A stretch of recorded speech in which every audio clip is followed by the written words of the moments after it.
Matthieu, chapitre 1. Généalogie de Jésus-Christ, fils de David, fils d'Abraham.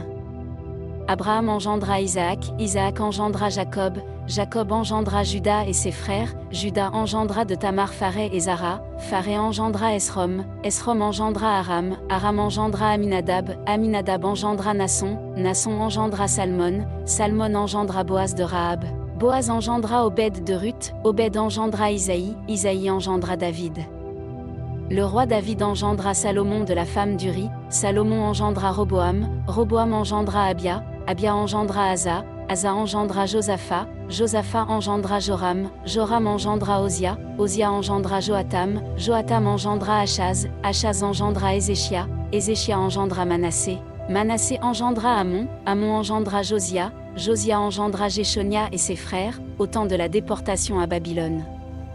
Après la déportation à Babylone, Jéchonia engendra Salatiel, Salatiel engendra Zorobabel, Zorobabel engendra Abiu, Abiu engendra Eliakim, Eliakim engendra Azor, Azor engendra Sadoc, Sadoc engendra Hachim, Hachim engendra Éliud, Éliud engendra Éléazar, Éléazar engendra Mathan, Mathan engendra Jacob, Jacob engendra Joseph, l'époux de Marie, de laquelle est né Jésus, qui est appelé Christ.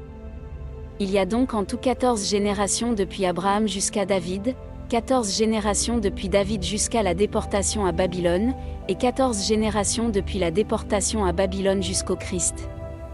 Voici de quelle manière arriva la naissance de Jésus-Christ.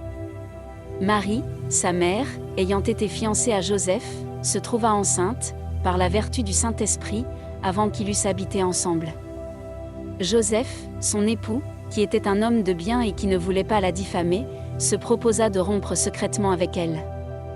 Comme il y pensait, voici, un ange du Seigneur lui apparut en songe, et dit, « Joseph, fils de David, ne crains pas de prendre avec toi Marie, ta femme, car l'enfant qu'elle a conçu vient du Saint-Esprit, elle enfantera un fils, et tu lui donneras le nom de Jésus, c'est lui qui sauvera son peuple de ses péchés. » Tout cela arriva afin que s'accomplisse ce que le Seigneur avait annoncé par le prophète, « Voici, la Vierge sera enceinte, elle enfantera un fils, et on lui donnera le nom d'Emmanuel, ce qui signifie Dieu avec nous. » Joseph s'étant réveillé fit ce que l'ange du Seigneur lui avait ordonné, et il prit sa femme avec lui.